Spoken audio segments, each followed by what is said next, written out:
Part 3. 8 weeks after it. 20. 3 hours. That's how long I was in the grand jury room. Ms. Monroe asked me all kinds of questions. What angle was Khalil at when he was shot? Where did he pull his license and registration from? How did Officer Cruz remove him from the car? Did Officer Cruz seem angry? What did he say?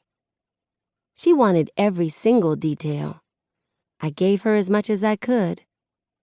It's been over 2 weeks since I talked to the grand jury, and now we're waiting for their decision, which is similar to waiting for a meteor to hit. You know it's coming.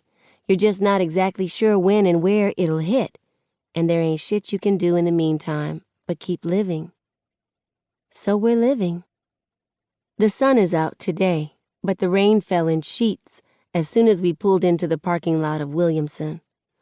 When it rains like that while the sun's out, Nana says the devil is beating his wife. Plus, it's Friday the 13th, a.k.a. the Devil's Day, according to Nana. She's probably holed up in the house like it's doomsday. Seven and I dash from the car into the school. The atrium's busy as usual, with people talking to their little cliques or playing around. The school year's almost over, so everybody's goof-off levels are at their highest, and white kid goofing off is a category of its own. I'm sorry, but it is. Yesterday, a sophomore rode down the stairs in the janitor's garbage can. His dumb ass got suspension and a concussion. Stupid. I wiggle my toes. The one day I wear Chucks, it decides to rain. They're miraculously dry. You good? Seven asks, and I doubt it's about the rain. He's been way more protective lately, ever since we got word that King's still pissed I dry snitched. I heard Uncle Carlos tell Daddy it gave the cops another reason to watch King closely. Unless King threw the brick, he hasn't done anything. Yet. So Seven's always on guard, even all the way out here at Williamson. Yeah, I tell him I'm good. All right. He gives me dap and goes off to his locker. I head for mine. Haley and Maya are talking at Maya's locker nearby. Actually, Maya's doing most of the talking. Haley's got her arms folded and rolls her eyes a lot. She sees me down the hall and gets this smug expression. Perfect, she says when I get closer. The liar is here. Excuse me? It's way too early for this bullshit. Why don't you tell Maya how you flat out lied to us? What? Haley hands me 2 pictures. One is Khalil's thug shot, as Daddy calls it, one of the pictures they've shown on the news. Haley printed it off the internet. Khalil wears a smirk, gripping a handful of money and throwing up a sideways peace sign. The other picture, he's 12. I know because I'm 12 in it, too. It's my birthday party at this laser tag place downtown. Khalil's on one side of me, shoveling strawberry cake into his mouth, and Haley's on my other side, grinning for the camera along with me. I thought he looked familiar, Haley says as smugly as she looks. He is the Khalil you knew, isn't he? I stare at the 2 Khalils. The pictures only show so much. For some people, the thug shot makes him look just like that, a thug. But I see somebody who was happy to finally have some money in his hand. Damn where it came from. And the birthday picture? I remember how Khalil ate so much cake and pizza he got sick. His grandma hadn't gotten paid yet, and food was limited in their house. I knew the whole Khalil. That's who I've been speaking up for. I shouldn't deny any part of him, not even at Williamson. I hand the pictures back to Haley. Yeah, I knew him. So what? Don't you think you owe us an explanation? She says. You owe me an apology, too. What? You've basically picked fights with me because you were upset about what happened to him, she says. You even accused me of being racist. But you have said and done some racist stuff, So, Maya shrugs. Whether Star lied or not doesn't make it okay. Minority Alliance activated. So, since I unfollowed her Tumblr because I didn't want to see any more pictures of that mutilated kid on my dashboard, his name was Emmett Till, says Maya. Whatever. So, because I didn't want to see that disgusting shit, I'm racist? No, Maya says. What you said about it was racist. And your Thanksgiving joke was definitely racist. Oh my God, are you still upset about that? Haley says. That was so long ago. Doesn't make it okay, I say. And you can't even apologize for it. I'm not apologizing because it was only a joke, she shouts. It doesn't make me a racist. I'm not letting you guys guilt trip me like this. What's next? You want me to apologize because my ancestors were slave masters or something stupid? Bitch, I take a deep breath. Way too many people are watching. I cannot go angry black girl on her. Your joke was hurtful, I say, as calmly as I can. If you give a damn about Maya, you'd apologize and at least try to see why it hurt her. It's not my fault she can't get over a joke from freaking freshman year. Just like it's not my fault you can't get over what happened to Khalil. So I'm supposed to get over the fact he was murdered? Yes! Get over it! He was probably gonna end up dead anyway. Are you serious? Maya says. He was a drug dealer and a gangbanger, Haley says. Somebody was gonna kill him eventually. Get over it? I repeat. She folds her arms and does this little neck movement. Yeah. Isn't that what I said? The cop probably did everyone a favor. One less drug dealer on the... I move Maya out the way and slam my fist against the side of Haley's face. It hurts, but damn, it feels good. Haley holds her cheek, her eyes wide and her mouth open for several seconds. Bitch! She shrieks. She goes straight for my hair like girls usually do, but my ponytail is real. She's not pulling it out. I hit at Haley with my fists, and she slaps and claws me upside my head. I push her off and she hits the floor. Her skirt goes up and her pink drawers are out for everybody to see. Laughter erupts around us. Some people have their phones out. I'm no longer Williamson Star or even Garden Heights Star. I'm pissed. I kick and hit at Haley, cuss words flying out my mouth. People gather around us chanting, "Fight! Fight!" And one fool even shouts, "World Star!" Shit. I'm gonna end up on that ratchet site. Somebody yanks my arm, and I turn, face to face with Remy, Haley's older brother. You crazy bitch! Before he can finish bitch, a blur of dreadlocks charges at us and pushes Remy back. Get your hands off my sister, Seven says. And then they're fighting. Seven throws blows like nobody's business, knocking Remy upside his head with several good hooks and jabs. Daddy used to take both of us to the boxing gym after school. 2 security guards run over. Dr. Davis, the headmaster, marches toward us. An hour later, I'm in Mama's car. Seven trails us in his Mustang. All 4 of us have been sentenced to 3 days suspension, despite Williamson's zero-tolerance policy. Haley and Remy's dad, a Williamson board member, thought it was outrageous. He said Seven and I should be expelled because we started it, and that Seven shouldn't be allowed to graduate. Dr. Davis told him, "Given the circumstances," and he looked straight at me, "suspension will suffice." He knows I was with Khalil. This is exactly what they expect you to do, Mama says. 2 kids from Garden Heights acting like you ain't got any sense. They, with a capital T. There's them, and then there's us. Sometimes they look like us and don't realize they are us. But she was running her mouth, saying Khalil deserved... I don't care if she said she shot him herself. People are gonna say a whole lot, Star.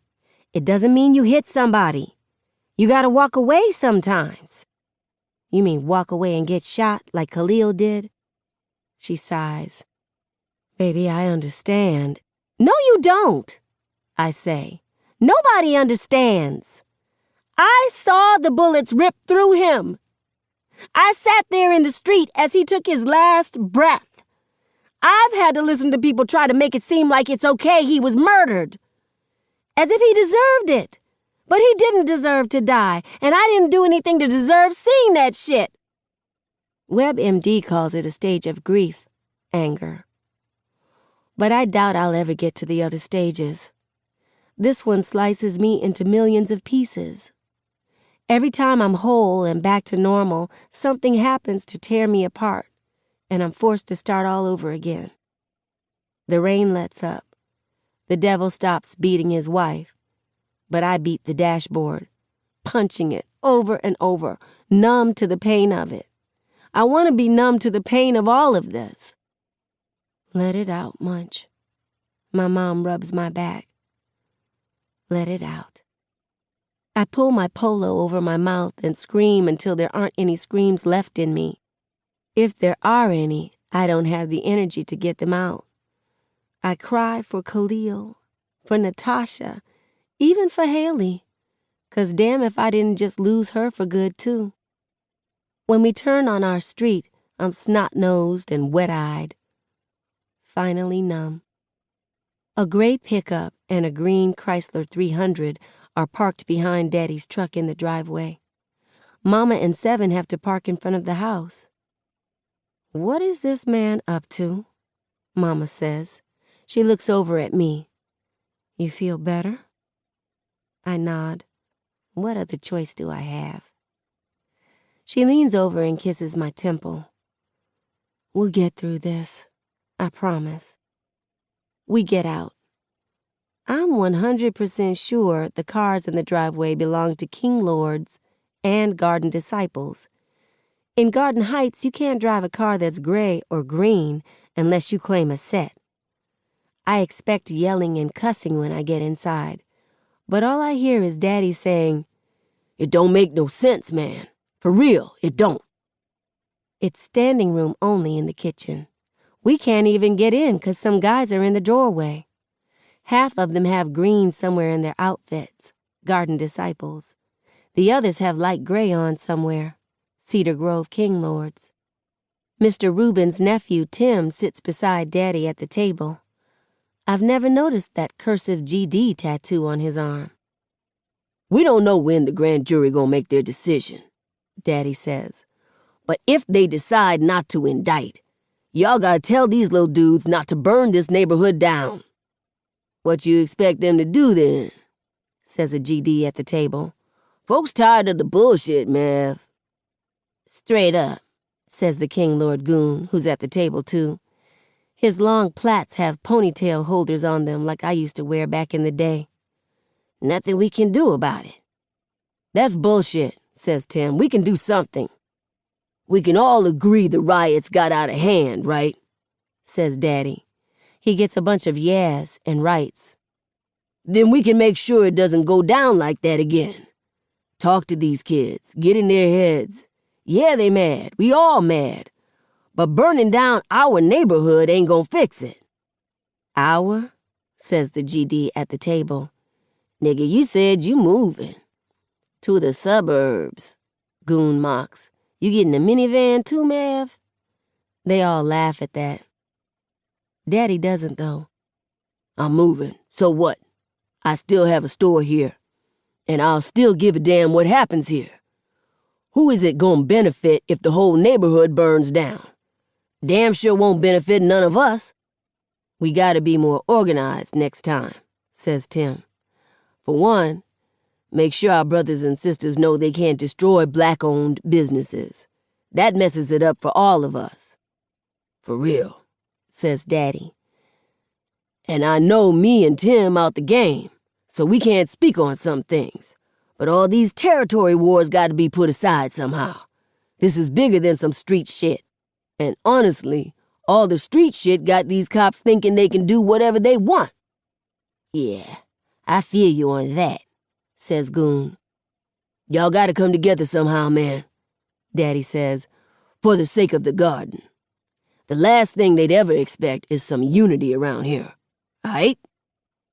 Daddy slaps palms with Goon and the garden disciple. Then Goon and the garden disciple slap palms with each other. "Wow," Seven says. "It's huge that these two gangs are in the same room together. And for my daddy to be the one behind it? Crazy." He notices us in the doorway. "What y'all doing here?"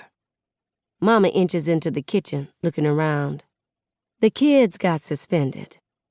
"Suspended?" Daddy says. "For what?" Seven passes him his phone. "It's online already?" I say. "Yeah, somebody tagged me in it." Daddy taps the screen, and I hear Haley running her mouth about Khalil, then a loud smack. Some of the gang members watch over Daddy's shoulder. "Damn, lil' mama," one says. "You got hands." "You crazy bit," Remy says on the phone. A bunch of smacks and oohs follow. "Look at my boy," Daddy says. "Look at him." "I ain't know your little nerdy ass had it in you," a King Lord teases. Mama clears her throat. Daddy stops the video. "Aight, y'all," he says, serious all of a sudden. "I gotta handle some family business. We'll meet back up tomorrow." Tim and all the gang members clear out, and cars crank up outside. Still no gunshots or arguing. They could have broken out into a gangster rendition of Kumbaya, and I wouldn't be any more shocked than I am. "How did you get all of them in here and keep the house in one piece?" Mama asks. "I got it like that." Mama kisses him on the lips. "You certainly do. My man, the activist." "Uh-huh." He kisses her back. "Your man." Seven clears his throat. "We're standing right here." "Hey, y'all can't complain," Daddy says. "If you wouldn't have been fighting, you wouldn't have to see that." He reaches over and pinches my cheek a little. "You aight?" The dampness hasn't left my eyes yet, and I'm not exactly smiling. I mutter, "Yeah." Daddy pulls me onto his lap. He cradles me and switches between kissing my cheek and pinching it, going over and over in a real deep voice. "What's wrong with you, huh? What's wrong with you?" And I'm giggling before I can stop myself. Daddy gives me a sloppy, wet kiss to my cheek and lets me up. "I knew I'd get you laughing. Now what happened?" "You saw the video. Haley ran her mouth, so I popped her. Simple as that." "That's your child, Maverick," Mama says. "Gotta hit somebody because she didn't like what they said." "Mine? Baby, that's all you." He looks at Seven. "Why were you fighting?"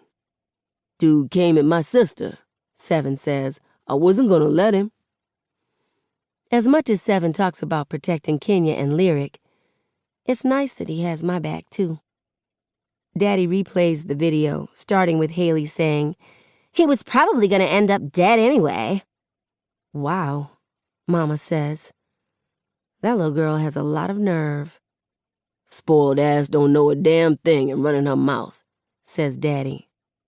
"So, what's our punishment?" Seven asks.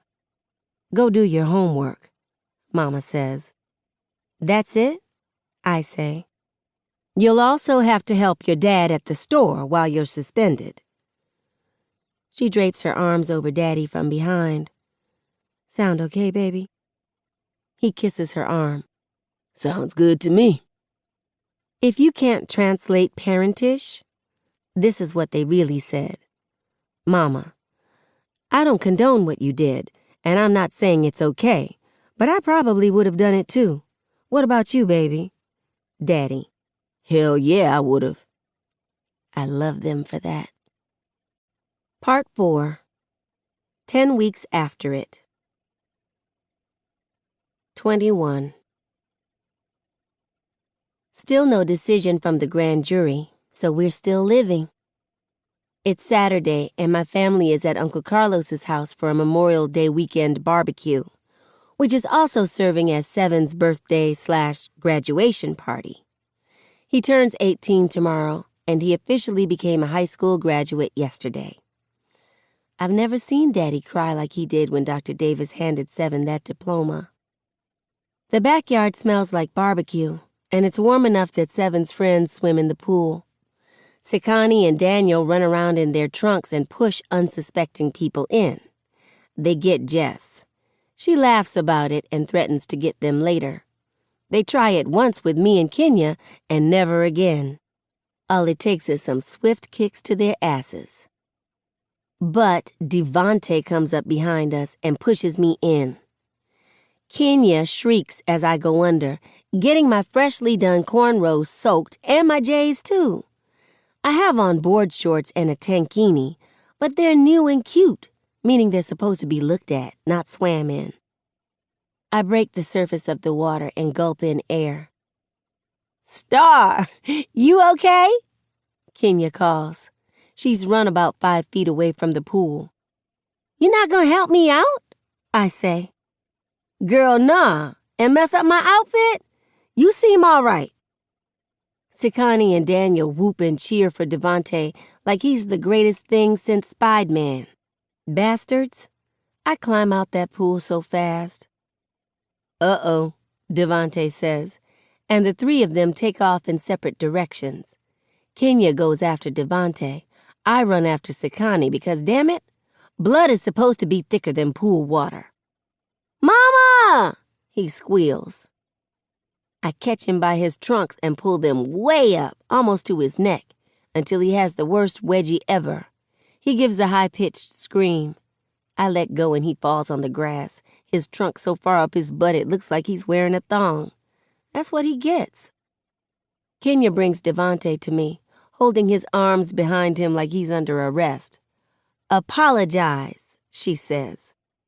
"No!" Kenya yanks on his arms. Okay. I'm sorry." She lets go. "Better be." Devante rubs his arm with a smirk. "Violent ass?" "Punk ass," she snips back. He flicks his tongue at her, and she goes, "Boy, bye." This is flirting for them, believe it or not. I almost forgot Devante's hiding from her daddy. They act like they've forgotten too. Devante gets me a towel. I snatch it and dry my face as I head to the poolside loungers with Kenya. Devante sits beside her on one. Ava skips over with her baby doll and a comb, and I naturally expect her to shove them into my hands. She hands them to Devante instead. "Here," she tells him, and skips off. And he starts combing the doll's hair. Kenya and I stare at him for the longest. "What?" he says. We bust out laughing. "She got you trained," I say. "Man," he groans. "She cute, okay? I can't tell her no." He braids the doll's hair, and his long, thin fingers move so quickly, they look like they'll get tangled. "My little sisters did me like this all the time." His tone dips when he mentions them. "You heard from them or your mama?" I ask. "Yeah, about a week ago. They at my cousin's house. She live in, like, the middle of nowhere. Mom's been a mess 'cause she didn't know if I was okay. She apologized for leaving me and for being mad. She want me to come stay with them." Kenya frowns. "You leaving?" "I don't know. Mr. Carlos and Mrs. Pam said I can stay with them for my senior year. My mama said she'd be okay with that if it means I stay out of trouble." He examines his handiwork. The doll has a perfect French braid. "I gotta think about it. I kinda like it out here." Salt and Pepper's Push It blasts from the speakers. That's one song Daddy shouldn't play.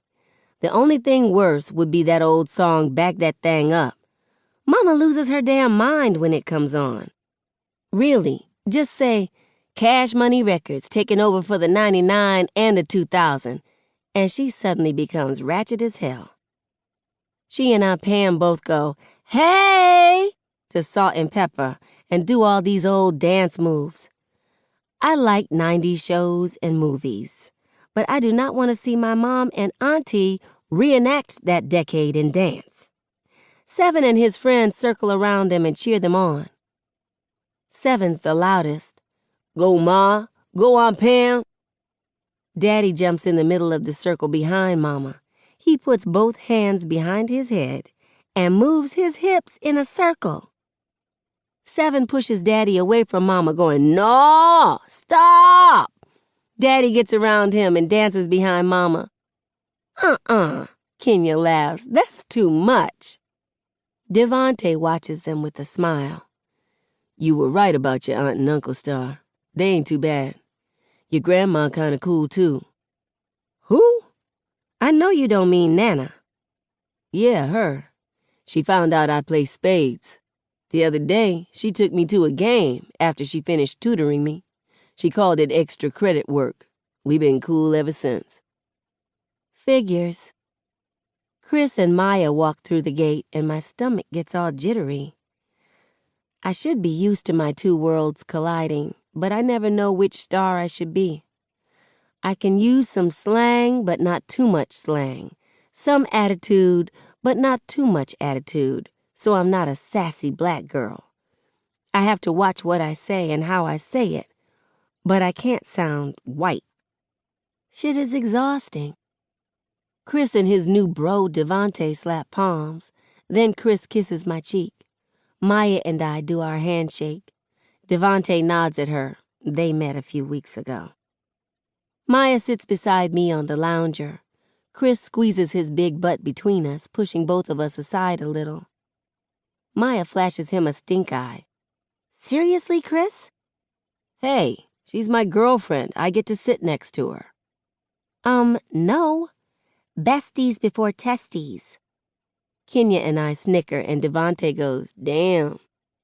The jitters ease up a bit. "So you're Chris," Kenya says. She's seen pictures on my Instagram. Yep. And you're Kenya? He's seen pictures on my Instagram, too.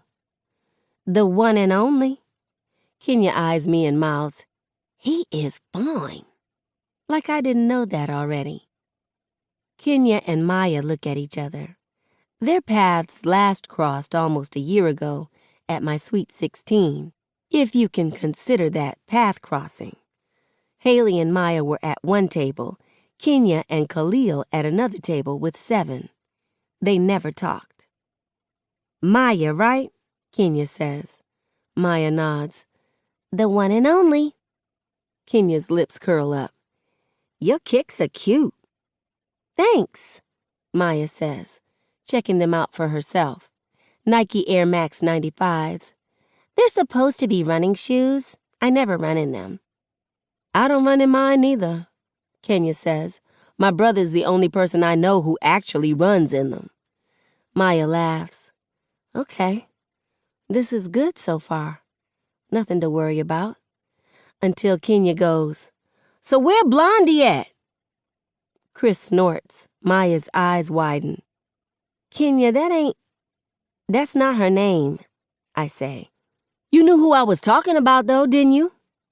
"Yep," Maya says. "She's probably somewhere licking her wounds after Star kicked her ass." "What?" Kenya shouts. "Star, you ain't tell me about that." "It was like 2 weeks ago," I say. "Wasn't worth talking about. I only hit her." "Only hit her?" Maya says. "You Mayweathered her." Chris and Devante laugh. Wait, Kenya says. "What happened?" So I tell her about it without really thinking about what I say or how I sound. I just talk. Maya adds to the story, making it sound worse than it was, and Kenya eats it up. We tell her how Seven gave Remy a couple of hits, which has Kenya beaming, talking about, "My brother don't play," like he's only her brother, but whatever. Maya even tells her about the Thanksgiving cat thing. "I told Star we minorities gotta stick together," Maya says. "So true," says Kenya. White people been sticking together forever. Well, Chris blushes. This is awkward. You'll get over it, boo, I say. Maya and Kenya crack up. My two worlds just collided. Surprisingly, everything's all right. The song changes to Wobble. Mama runs over and pulls me up. Come on, Munch. I can't dig my feet in the grass fast enough. Mommy, no! Hush, girl, come on, y'all too, she hollers back to my friends. Everybody lines up on the grassy area that's become the makeshift dance floor. Mama pulls me to the front row. Show 'em how it's done, baby, she says. Show 'em how it's done. I stay still on purpose. Dictator or not, she's not gonna make me dance. Kenya and Maya egg her on in egging me on. Never thought they'd team up against me. Shoot. Before I know it, I'm wobbling. I have duck lips, too, so you know I'm feeling it. I talk Chris through the steps, and he keeps up. I love him for trying. Nana joins in, doing a shoulder shimmy that's not the wobble, but I doubt she cares. The Cupid Shuffle comes on, and my family leads everybody else on the front row. Sometimes we forget which way is right and which is left, and we laugh way too hard at ourselves. Embarrassing dancing and dysfunction aside, my family's not so bad. After all that wobbling and shuffling, my stomach begs for some food. I leave everybody else doing the biker's shuffle, which is a whole new level of shuffling, and most of our party guests are lost as hell. Aluminum serving trays crowd the kitchen counter. I stack a plate with some ribs, wings, and corn on the cob. I scoop a nice amount of baked beans on there somehow. No potato salad. That's the devil's food. All that mayonnaise. I don't care if Mama made it. I'm not touching that mess. I refuse to eat outside. Too many bugs that could get on my food. I plop down at the dining room table, and I'm about to go in on my plate. But the damn phone rings. Everybody else is outside, leaving me to answer. I shove a chicken wing in my mouth. Hello? I chomp in the other person's ear. Rude? Definitely. Am I starving? Hell yeah. Hi, this is the front security gate. Aisha Robinson is asking to visit your residence. I stop chewing. Aisha was MIA at Seven's graduation, which she was invited to. So why did she show up to the party she wasn't invited to? How did she even find out about it? Seven didn't tell her, and Kenya swore she wouldn't. She lied and told her mama and daddy she was hanging with some other friends today. I take the phone outside to daddy because shit, I don't know what to do. I go out at a good time, too. He's trying and failing to nay-nay. I have to call him a second time for him to stop that atrocity and come over. He grins. You ain't know your daddy had it in him, did you? I still don't. Here. I hand him the phone. That's neighborhood security. Aisha's at the security gate. His grin disappears. He plugs one ear and puts the phone to his other. Hello? The security guard talks for a moment. Daddy motions Seven to the patio. Hold on. He covers the receiver. Your mama at the gate. She wanna see you. Seven's eyebrows knit together. How did she know we're here? Your grandma's with her. Didn't you invite her? Yeah, but not Aisha. Look, man, if you want her to come back for a little bit, it's cool, Daddy says. I'll make Devontae go inside so she won't see him. What you want to do? Pops, can you tell her? Nah, man, that's your mama. You handle that. Seven bites his lip for a moment. He sighs through his nose. All right. Aisha pulls up out front. I follow Seven, Kenya, and my parents to the driveway. Seven always has my back. I figure he needs me to have his too. Seven tells Kenya to stay back with us and goes toward Aisha's pink BMW. Lyric jumps out the car. Sevy! She runs to him, the ball-shaped ponytail holders on her hair bouncing. I hated wearing those things. All it takes is one hitting you between your eyes and you're done. Lyric launches into Seven's arms and he swings her around. I can't lie, I always get a little jealous when I see Seven with his other sisters. It doesn't make sense, I know, but they share a mama, and it makes things different between them. It's like they have a stronger bond or something. But there's no way in hell I'd trade Mama for Aisha. Nope. Seven keeps Lyric on his hip and hugs his grandma with one arm. Aisha gets out. A bob haircut has replaced her down-to-the-ass Indian import. She doesn't even try to tug her hot pink dress down that obviously rode up her thighs during the drive. Or maybe it didn't ride up, and that's where it always was. Nope. Wouldn't trade Mama for anything. So, you gonna have a party and not invite me, Seven? Aisha asks. A birthday party at that? I'm the one who gave birth to your ass. Seven glances around. At least one of Uncle Carlos's neighbors is looking. Not now. Oh, hell yes, now. I had to find out from my mama because my own son couldn't be bothered to invite me. She sets her sharp glare on Kenya. And this little fast thing lied to me about it. I ought to whoop your ass. Kenya flinches like Aisha already hit her. Mama, don't blame Kenya, says Seven, setting Lyric down. I asked her not to tell you, Aisha. Aisha? She echoes, all in his face. Who the hell you think you talking to like that? What happens next is like when you shake a soda can real hard. From the outside, you can't tell anything is going on, but then you open it and it explodes. This is why I didn't invite you, Seven shouts. This, right now. You don't know how to act. Oh, so you ashamed of me, Seven? You're fucking right I'm ashamed of you. Whoa, Daddy says, stepping between them.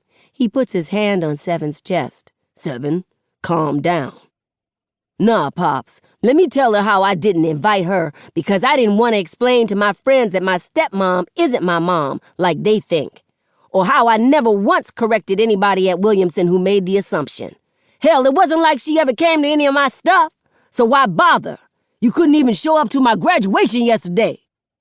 Seven, Kenya pleads, stop. No, Kenya, he says, his sights square on their mama. I'll tell her how I didn't think she gave a damn about my birthday, 'cause guess what? She never has. You didn't invite me? You didn't invite me? He mocks. Hell no, I didn't. And why the fuck should I? Aisha blinks several times and says in a voice like broken glass, after all I've done for you. All you've done for me?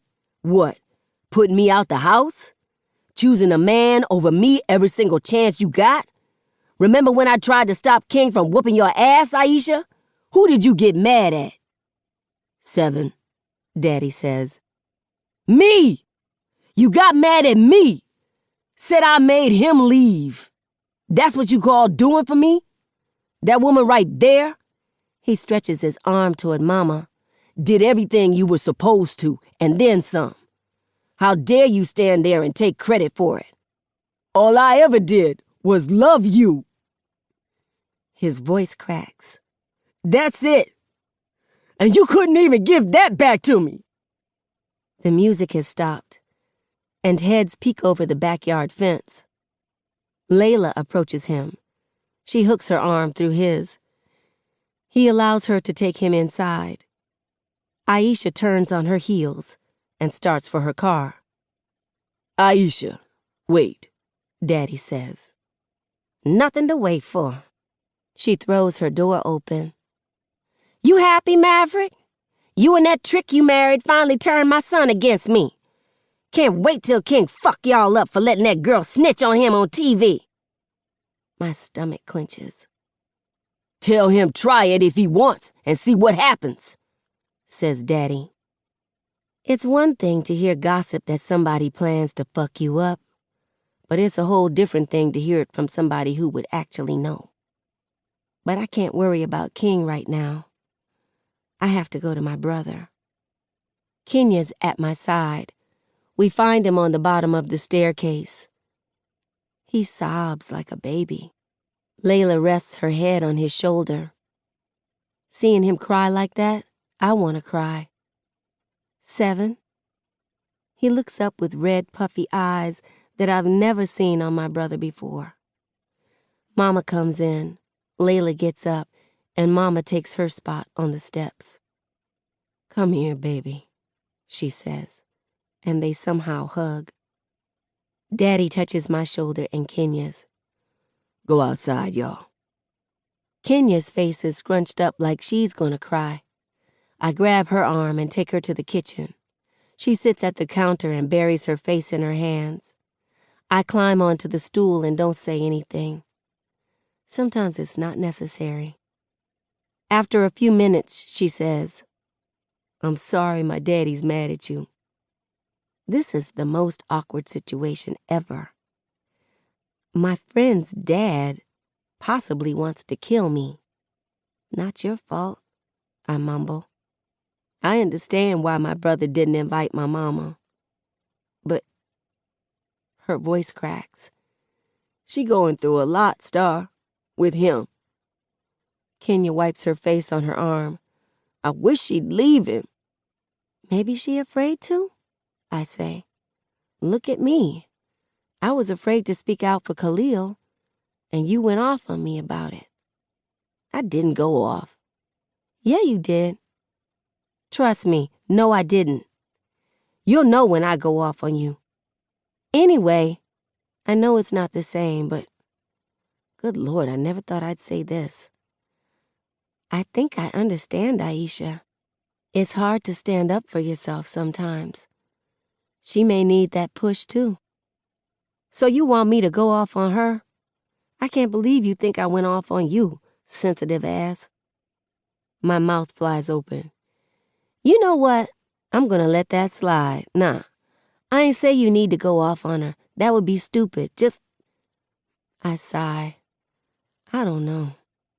I don't either. We go silent. Kenya wipes her face again. "I'm good." She gets up. "I'm good." "You sure?" "Yes. Stop asking me that. Come on. Let's go back out there and stop them from talking about my brother, 'cause you know they're talking." She heads for the door, but I say, "Our brother." Kenya turns around. "What?"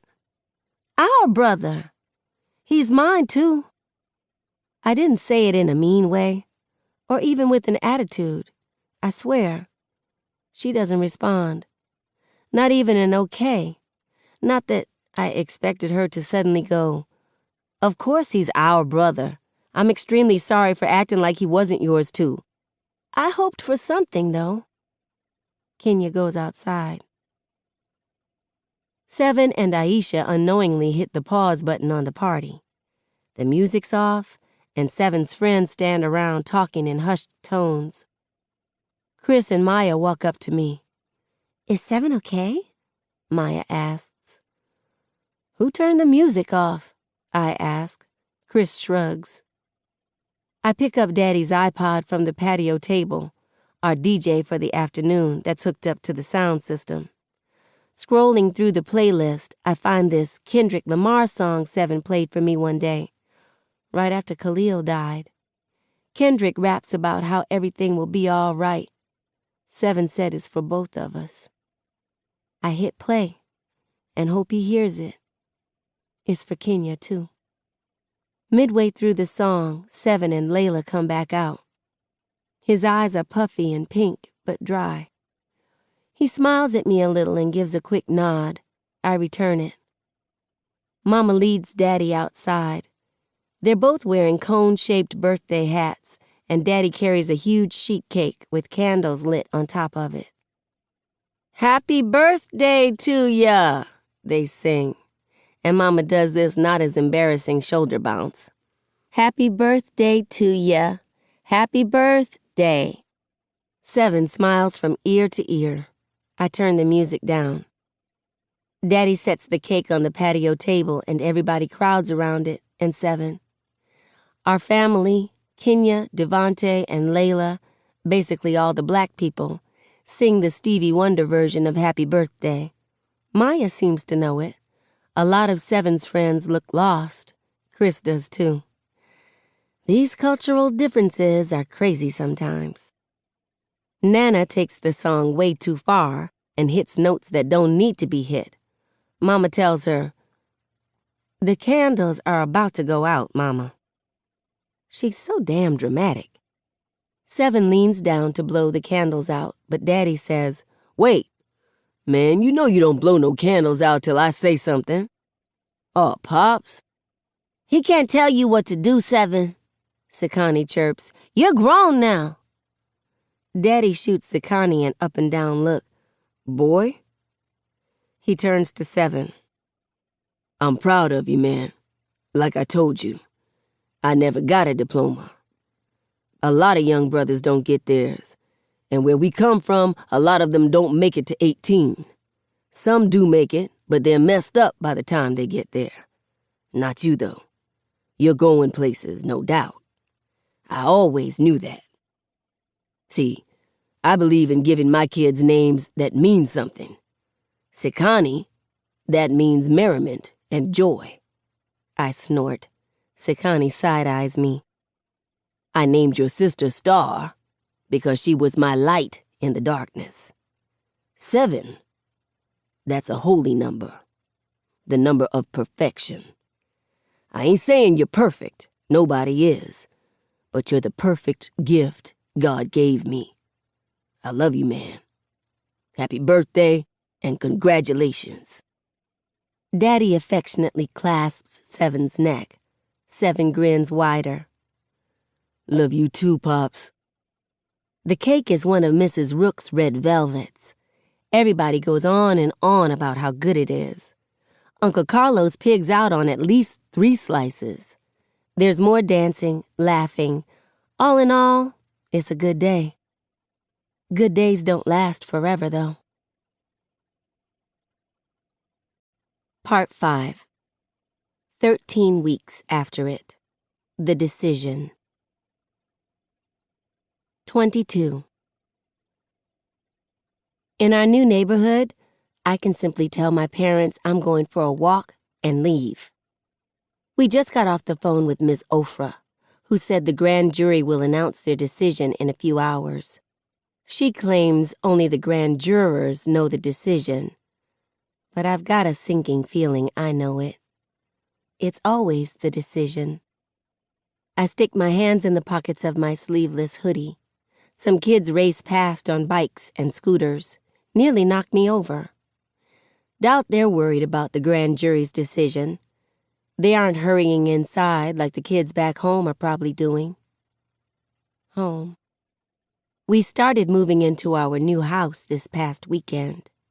5 days later, this place doesn't feel like home yet.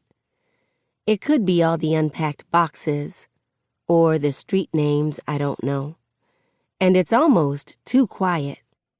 No 40-ounce and his creaky cart, or Mrs. Pearl hollering a greeting from across the street. I need normal. I text Chris. Less than 10 minutes later, he picks me up in his dad's Benz. The Bryants live in the only house on their street that has a separate house attached to it for a butler.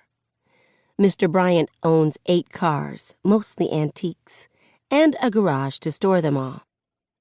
Chris parks in one of the 2 empty spots. "Your parents gone?" I ask. "Yep. Date night at the country club." Most of Chris's house looks too fancy to live in. Statues, oil paintings, chandeliers. A museum more than a home. Chris's suite on the 3rd floor is more normal looking. There's a leather couch in his room, right in front of the flat-screen TV and video game systems. His floor is painted to look like a half basketball court, and he can play on an actual hoop on his wall. His California king-size bed has been made, a rare sight. I never knew there was anything larger than a king-size bed before I met him. I pull my Timbs off and grab the remote from his nightstand. As I throw myself onto his bed, I flick the TV on. Chris steps out his chucks and sits at his desk, where a drum pad, a keyboard, and turntables are hooked up to a Mac. "Check this out," he says, and plays a beat. I prop myself up on my elbows and nod along. It's got an old-school feel to it, like something Dre and Snoop would have used back in the day. Nice. Thanks. I think I need to take some of that bass out, though. He turns around and gets to work. I pick at a loose thread on his comforter. Do you think they're gonna charge him? Do you? No. Chris spins his chair back around. My eyes are watery and I lie on my side. He climbs in next to me so we're facing each other. Chris presses his forehead against mine. I'm sorry. You didn't do anything. But I feel like I should apologize on behalf of white people everywhere. You don't have to. But I want to. Lying in his California king-size bed, in his suite, in his gigantic house, I realized the truth. I mean, it's been there all along. But in this moment, lights flash around it. We shouldn't be together, I say. Why not? My old house in Garden Heights could fit in your house. So? My dad was a gangbanger. My dad gambles. I grew up in the projects. I grew up with a roof over my head, too. I sigh and start to turn my back to him. He holds my shoulder so I won't. Don't let this stuff get in your head again, Star. You ever notice how people look at us? What people? People, I say. It takes them a second to realize we're a couple. Who gives a fuck? Me. Why? Because you should be with Haley. He recoils. Why the hell would I do that? Not Haley, but you know, blonde, rich, white. I prefer beautiful, amazing Star. He doesn't get it. But I don't want to talk about it anymore. I want to get so caught up in him that the grand jury's decision isn't even a thing. I kiss his lips, which always have and always will be perfect. He kisses me back. And soon we're making out like it's the only thing we know how to do.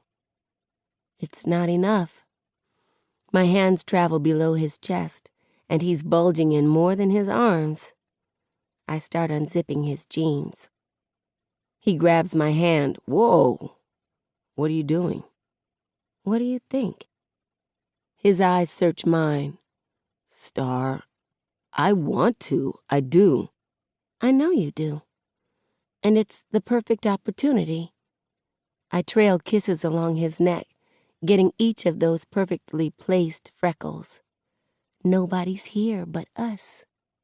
But we can't, he says, voice strained. Not like this. Why not? I slip my hand in his pants, heading for the bulge. Because you're not in a good place. I stop. He looks at me, and I look at him. My vision blurs. Chris wraps his arms around me and pulls me closer. I bury my face in his shirt. He smells like a perfect combination of leather, soap, and Old Spice. The thump of his heart is better than any beat he's ever made. Mine normal, in the flesh. Chris rests his chin on top of my head. Star. He lets me cry as much as I need to. My phone vibrates against my thigh, waking me up. It's almost pitch black in Chris's room. The red sky shines a bit of light through his windows.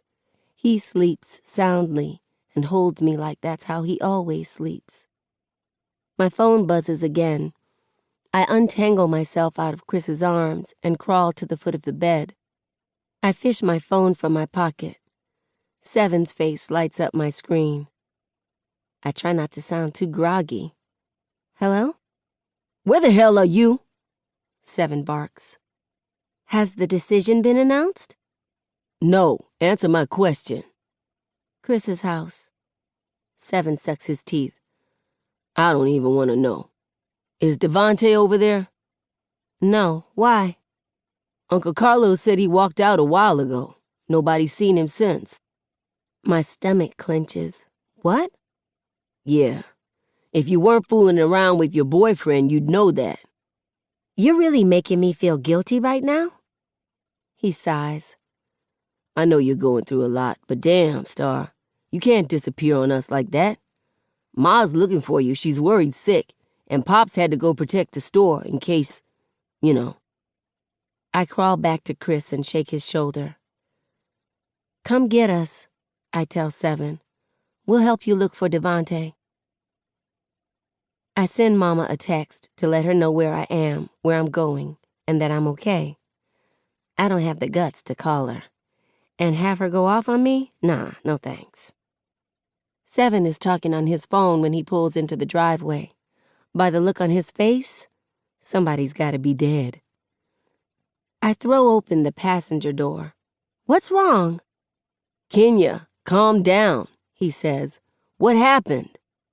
Seven listens and looks more horrified by the second. Then he suddenly says, I'm on my way, and tosses the phone on the back seat. It's Devante. Whoa, wait. I'm holding the door and he's revving up his engine. What happened? I don't know. Chris, take Star home. And let you go to Garden Heights by yourself? But shoot, actions are louder. I climb in the passenger seat. I'm coming too, Chris says. I let my seat forward and he climbs in the back. Luckily or unluckily, Seven doesn't have time to argue. We pull off. Seven cuts the 45-minute drive to Garden Heights to 30. The entire drive, I plead with God to let Devante be okay. The sun's gone by the time we get off the freeway. I fight the urge to tell Seven to turn around.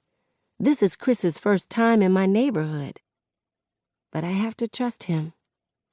He wants me to let him in, and this is the most in he could get. At the Cedar Grove projects, there's graffiti on the walls and broken down cars in the courtyard. Under the Black Jesus mural at the clinic, grass grows up through the cracks in the sidewalk. Trash litters every curb we pass. Two junkies argue loudly on a corner. There's lots of hoopties, cars that should have been in the junkyard a long time ago. The houses are old, small. Whatever Chris thinks doesn't come out his mouth. Seven parks in front of Aisha's house. The paint is peeling and the windows have sheets in them instead of blinds and curtains. Aisha's pink BMW and King's gray one make an L shape on the yard. The grass is completely gone from years of them parking there. Gray cars fitted with rims sit in the driveway and along the street. Seven turns his ignition off. Kenya said they're all in the backyard. I should be good. Y'all stay here. Judging by those cars, for 1-7 there's about 50 King Lords. I don't care if King is pissed at me. I'm not letting my brother go in there alone. I'm coming with you. No. I said I'm coming. Star, I don't have time for... I fold my arms. Try and make me stay. He can't, and he won't. Seven sighs. Fine. Chris, stay here. Hell no, I'm not staying out here by myself. We all get out. Music echoes from the backyard along with random shouts and laughter. A pair of gray high tops dangle by their laces from the utility line in front of the house, telling everybody who can decipher the code that drugs are sold here. Seven takes the steps 2 at a time and throws the front door open. Kenya! Compared to the outside, the inside is 5-star hotel nice. They have a damn chandelier in the living room and brand new leather furniture. A flat-screen TV takes up a whole wall, and tropical fish swim around in a tank on another wall. The definition of hood rich. "Kenya!" Seven repeats, going down the hall. From the front door, I see the back door. A whole lot of king lords dance with women in the backyard.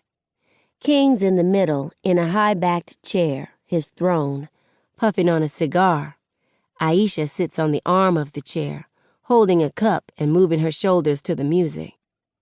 Thanks to the dark screen on the door, I can see outside, but chances are they can't see inside. Kenya peeks into the hall from one of the bedrooms. "In here."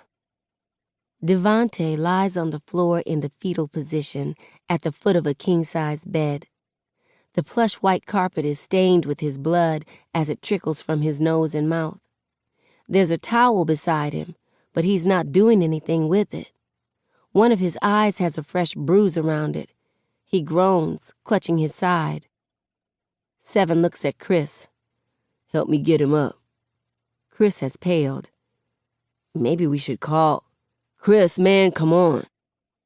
Chris inches over and the two of them sit Devante up against the bed. His nose is swollen and bruised, and his upper lip has a nasty cut. Chris passes him the towel. "Dude, what happened?" "I walked into King's Fist, man. What you think happened?" "They jumped me."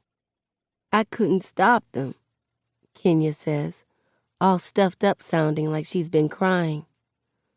"I'm so sorry, Devante." "This shit ain't your fault, Kenya," Devante says. "Are you all right?" She sniffs and wipes her nose on her arm. "I'm okay.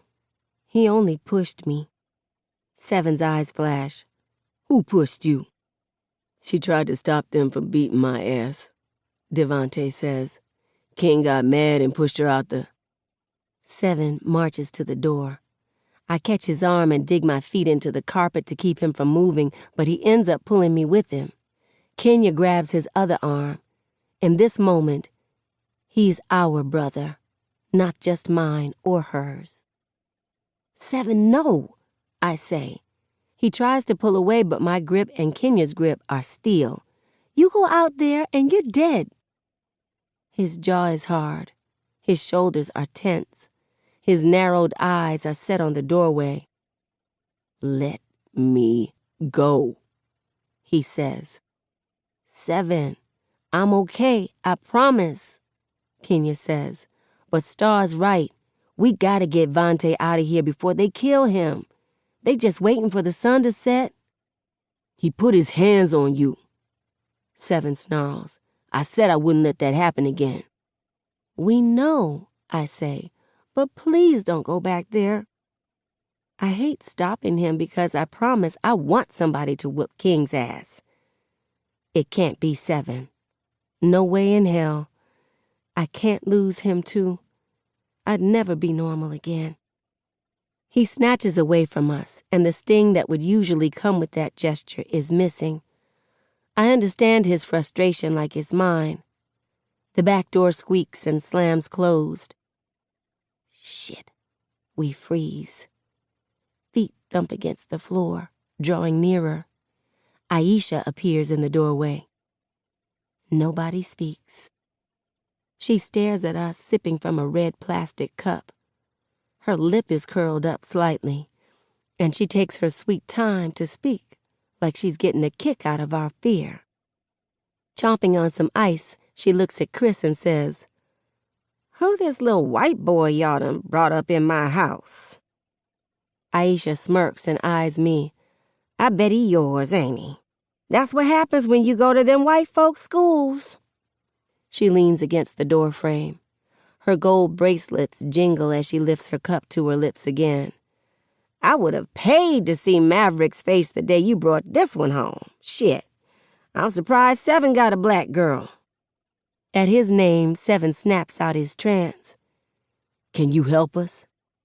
"Help you?" she echoes with a laugh. "What? With Devante? What I look like helping him?" "Mama."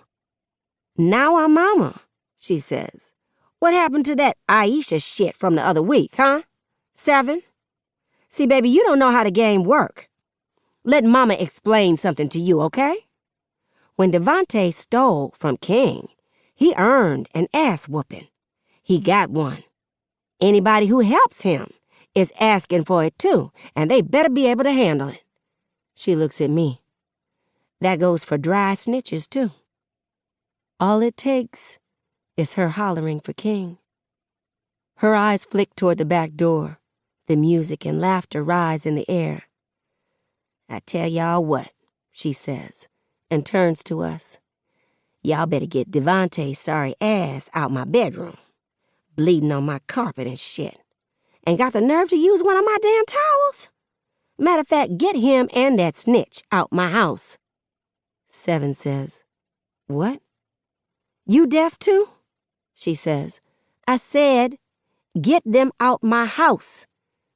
And take your sisters. What I gotta take them for? 7 says, Because I said so. Take them to your grandma's or something, I don't care. Get them out my face. I'm trying to get my party on. Shit. When none of us move, she says, Go. I'll get Lyric, Kenya says, and leaves.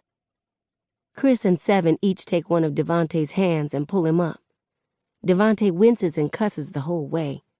Once on his feet, he bends over, holding his side, but slowly straightens up and takes steadying breaths. He nods. I'm good. Just sore. Hurry up, Aisha says. Damn, I'm tired of looking at y'all. 7's glare says what he doesn't. Devante insists he can walk, but 7 and Chris lend their shoulders for support anyway. Kenya's already at the front door with Lyric on her hip. I hold the door open for all of them and look toward the backyard. Shit, King's rising off his throne. Aisha goes out the back door, and she's in his face before he can fully stand up. She grabs his shoulders and guides him back down, whispering in his ear. He smiles widely and leans back into his chair. She turns around, so her back is to him, the view he really wants, and starts dancing. He smacks her ass. She looks my way. I doubt she can see me, but I don't think I'm one of the people she's trying to see anyway. They've gone to the car. Suddenly I get it. Star, come on, 7 calls. I jump off the porch. 7 holds his seat forward for me and Chris to climb in the back with his sisters. Once we're in, he drives off. We gotta get you to the hospital, Vontae, he says. Devante presses the towel against his nose and looks at the blood staining it. I'll be all right, he says, like that quick observation tells him what a doctor can't. We lucky Aisha helped us, man, for real. 7 snorts. She wasn't helping us. Somebody could be bleeding to death and she would be more worried about her carpet and getting her party on. My brother is smart. So smart that he's dumb. He's been hurt by his mama so much that when she does something right, he's blind to it. 7, she did help us, I say. Think about it. Why did she tell you to take your sisters too? 'Cause she didn't want to be bothered, as always. No. She knows King will go off when he sees Devante's gone, I say. If Kenya's not there, Lyric's not there, who do you think he's going to take it out on? He says nothing. Then, shit. The car makes an abrupt stop, lurching us forward, then sideways as 7 makes a wide U-turn. He hits the gas and houses blur past us. 7, no, Kenya says. We can't go back. I'm supposed to protect her. No, you're not, I say. She's supposed to protect you, and she's trying to do that now. The car slows down. It comes to a complete stop a few houses away from Aisha's. If he... 7 swallows. If she... He'll kill her. He won't. Kenya says. She's lasted this long. Let her do this, Seven. A Tupac song on the radio makes up for our silence. He raps about how we gotta start making changes. Khalil was right. Pac's still relevant. All right, Seven says, and he makes another U-turn. all right. The song fades off. This is the hottest station in the nation, Hot 105, the DJ says. If you're just tuning in, the grand jury has decided not to indict Officer Brian Cruz Jr. in the death of Khalil Harris. Our thoughts and prayers are with the Harris family. Stay safe out there, y'all. 23. It's a quiet ride to Seven's grandma's house. I told the truth. I did everything I was supposed to do. And it wasn't fucking good enough. Khalil's death wasn't horrible enough to be considered a crime. But damn, what about his life? He was once a walking, talking human being. He had family. He had friends. He had dreams. None of it fucking mattered. He was just a thug who deserved to die. Car horns honk around us. Drivers shout the decision to the rest of the neighborhood. Some kids around my age stand on top of a car as they shout, "Justice for Khalil!" Seven maneuvers around it all and parks in his grandma's driveway. He's silent and unmoving at first. Suddenly he punches the steering wheel. "Fuck!" Devante shakes his head. This some bullshit. "Fuck!" Seven croaks. He covers his eyes and rocks back and forth. "Fuck! Fuck! Fuck!" I want to cry too. Just can't. I don't understand, Chris says. He killed Khalil. He should go to prison. They never do, Kenya mutters. Seven hastily wipes his face. Fuck this, Star. Whatever you want to do, I'm down. You want to burn some shit up, we'll burn some shit up. Give the word. Dude, are you crazy? Chris says. Seven turns around. You don't get it, so shut up. Star, what you want to do? Anything. Everything. Scream, cry, puke, hit somebody, burn something, throw something. They gave me the hate and now I want to fuck everybody, even if I'm not sure how. I want to do something, I say. Protest, riot, I don't care. Riot? Chris echoes. Hell yeah, Devante gives me dap.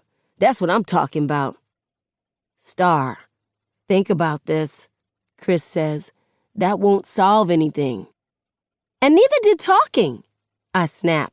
I did everything right, and it didn't make a fucking difference. I've gotten death threats, cops harassed my family, somebody shot into my house, all kinds of shit. And for what? Justice Khalil won't get? They don't give a fuck about us, so fine. I no longer give a fuck.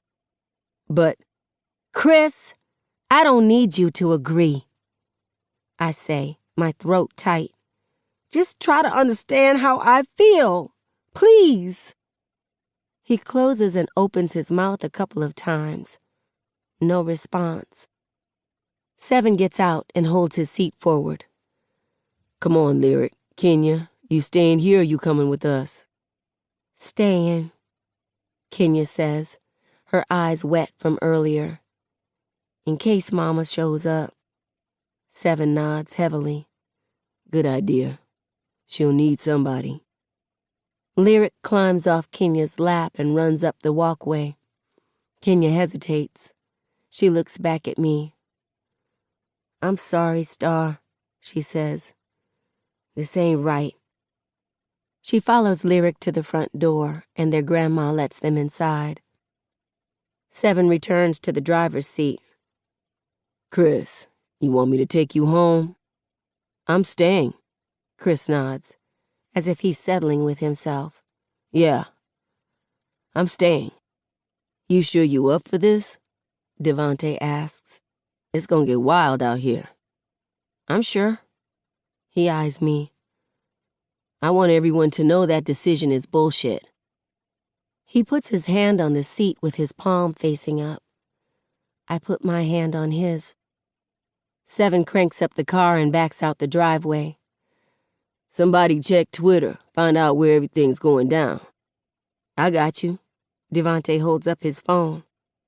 Folks headed to Magnolia. That's where a lot of shit happened last. He winces and grabs his side. Are you up for this, Vontae? Chris asks. Devontae straightens up. Yeah. I got beat worse than this when I got initiated. How'd they get you anyway? I ask. Yeah, Uncle Carlos said you walked off, says Seven. That's a long-ass walk. Man, Devontae groans in that Devontae way. I wanted to visit Dalvin. I took the bus to the cemetery. I hate that he by himself in the garden. I didn't want him to be lonely, if that makes sense. I try not to think about Khalil being alone in Garden Heights, now that Miss Rosalie and Cameron are going to New York with Miss Tammy, and I'm leaving too. It makes sense. Devontae presses the towel against his nose and lip. The bleeding slacked up. Before I could catch the bus back, King's boys snatched me up. I thought I'd be dead by now, for real. Well, I'm glad you're not, Chris says. Gives me more time to beat you in Madden. Devontae smirks. You a crazy-ass white boy if you think that's gonna happen. Cars are up and down Magnolia like it's a Saturday morning and the dope boys are showing off. Music blasts, horns blare, people hang out car windows, stand on the hoods. The sidewalks are packed. It's hazy out, and flames lick the sky in the distance. I tell Seven to park at Just Us for Justice. The windows are boarded up, and Black Owned is spray-painted across them. Ms. Ophra said they would be leading protests around the city if the grand jury didn't indict. We head down the sidewalk, just walking with no particular place to go. It's more crowded than I realized. About half the neighborhood is out here. I throw my hoodie over my hair and keep my head down. No matter what that grand jury decided, I'm still Star, who was with Khalil, and I don't want to be seen tonight. Just heard. A couple of folks glance at Chris with that, "What the hell is this white boy doing out here?" look. He stuffs his hands in his pockets. Guess I'm noticeable, huh? He says. You sure you want to be out here? I ask. This is kind of how it is for you and Seven at Williamson, right? A lot like that, Seven says. Then I can deal. The crowds are too thick. We climb on top of a bus stop bench to get a better view of everything going on. King Lords in gray bandanas and Garden Disciples in green bandanas stand on a police car in the middle of the street chanting, "Justice for Khalil!" People gathered around the car record the scene with their phones and throw rocks at the windows. "Fuck that cop, bruh," a guy says, gripping a baseball bat. "Killed him over nothing." He slams the bat into the driver's side window, shattering the glass. It's on. The King Lords and GDs stomp out the front window. Then somebody yells, "Flip that motherfucker!" The gangbangers jump off. People line up on one side of the car. I stare at the lights on the top, remembering the ones that flashed behind me and Khalil, and watch them disappear as they flip the car onto its back. Someone shouts, "Watch out!" A Molotov cocktail sails toward the car. Then, whoof! It bursts into flames. The crowd cheers. People say misery loves company, but I think it's like that with anger, too. I'm not the only one pissed. Everyone around me is. They didn't have to be sitting in the passenger seat when it happened. My anger is theirs, and theirs is mine. A car stereo loudly plays a record-scratching sound. Then Ice Cube says, "Fuck the police. Coming straight from the underground. A young nigga got it bad 'cause I'm brown." You'd think it was a concert the way people react. rapping along and jumping to the beat. Devontae and Seven yell out the lyrics.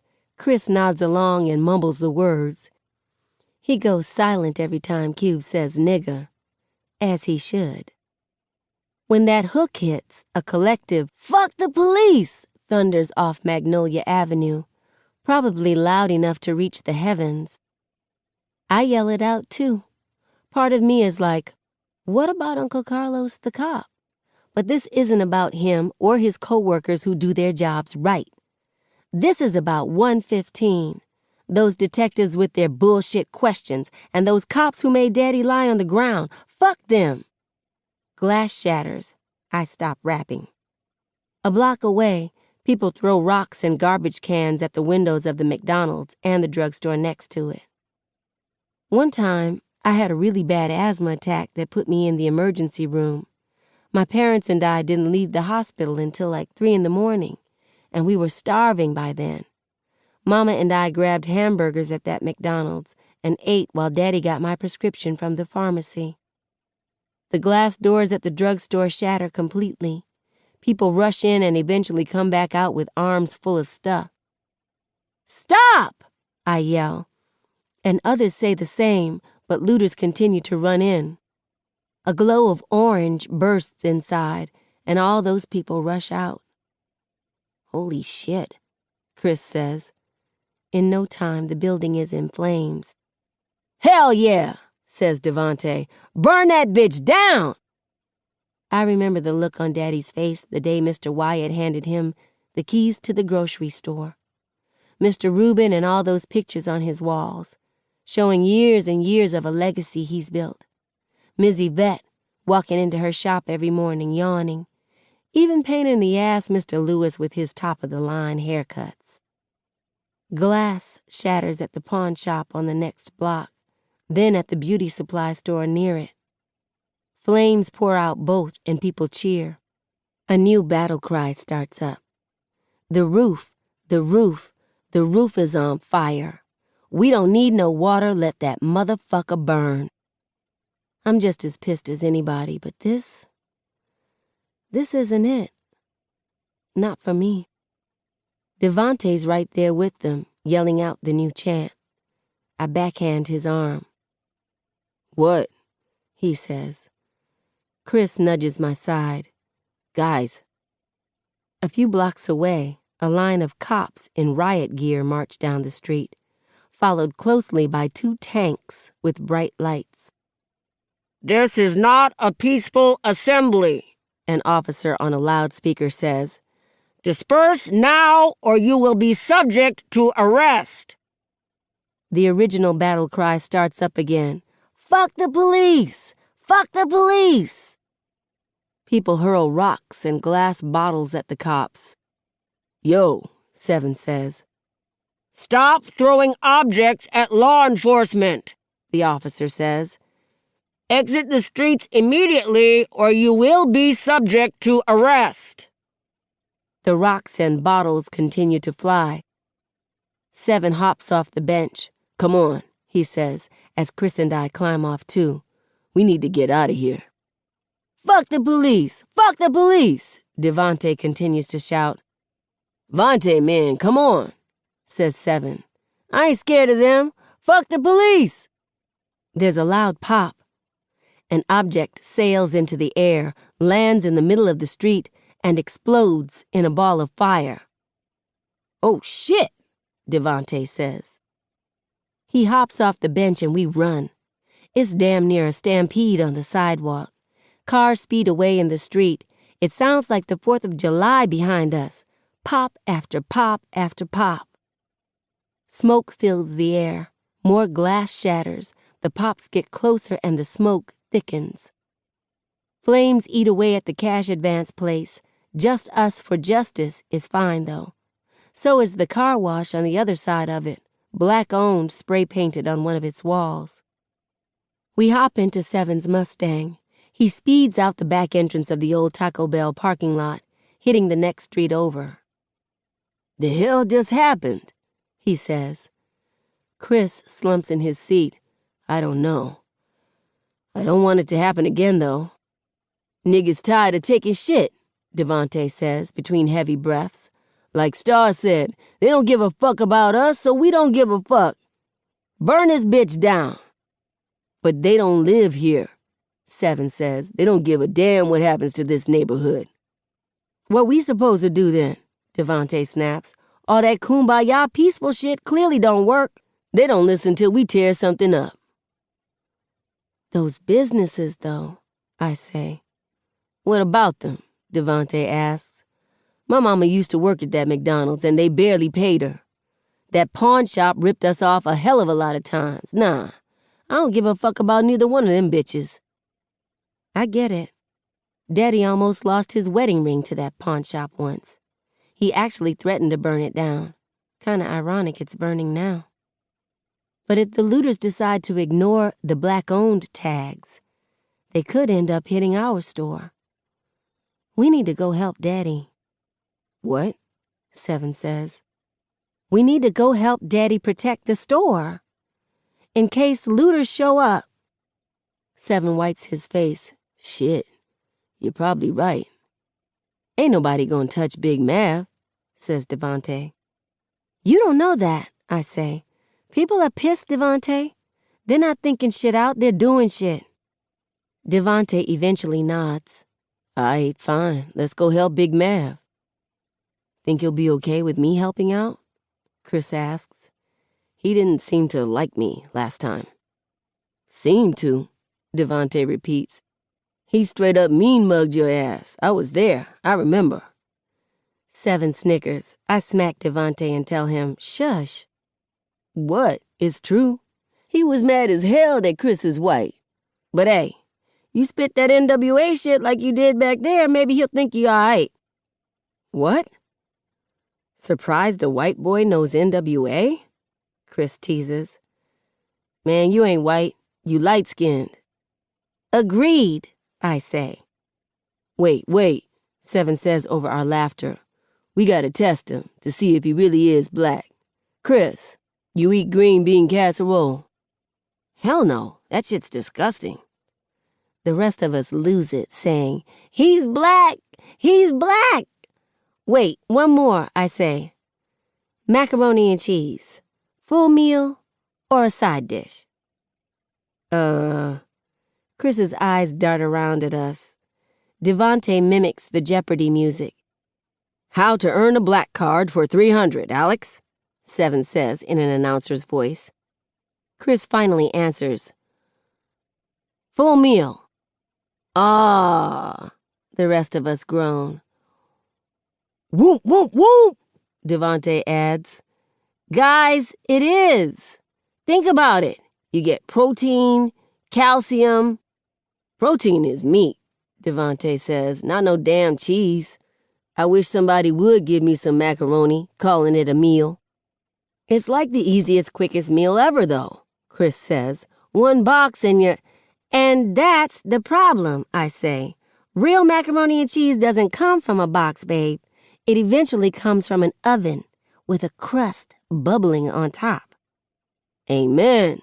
Seven holds his fist to me and I bump it. Oh, Chris says. You mean the kind with the breadcrumbs? What?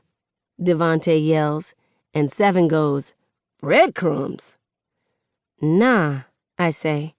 I mean, there's like a crust of cheese on top. We gotta get you to a soul food restaurant, babe. This fool said breadcrumbs. Devontae sounds seriously offended. Breadcrumbs! The car stops. Up ahead, a road closed sign blocks the street with a cop car in front of it. Damn, Seven says, backing up and turning around. Gotta find another way to the store. They probably got a lot of roadblocks around the neighborhood tonight, I tell him. Fucking breadcrumbs. Devontae still can't get over it. I swear, I don't understand white people. Breadcrumbs on macaroni, kissing dogs on the mouth. Treating their dogs like they're their kids, I add. Yeah, says Devontae. Purposely doing shit that could kill them, like bungee jumping. Calling Target Target, like that makes it fancier, says Seven. Fuck, Chris mutters. That's what my mom calls it. Seven and I bust out laughing. Saying dumb shit to their parents, Devante continues, splitting up in situations when they clearly need to stick together. Chris goes, huh? Babe, come on, I say. White people always want to split up, and when they do, something bad happens. That's only in horror movies, though, he says. Nah, shit like that is always on the news, says Devante. They go on a hiking trip, split up, and a bear kills somebody. Car breaks down, they split up to find help, and a serial killer murders somebody, Seven adds. Like, have y'all ever heard that there's power in numbers? Devante asks. For real, though. Okay, fine, Chris says. Since you guys want to go there with white people, can I ask a question about black people? Cue the record scratching. No lie, all three of us turn and look at him, including Seven. The car veers off to the side of the road, scraping against the curb. Seven cusses and gets it back on the street. I mean, it's only fair, Chris mumbles. Guys, he's right, I say. He should be able to ask. Fine, says Seven. Go ahead, Chris. Okay. Why do some black people give their kids odd names? I mean, look at you guys' names. They're not normal.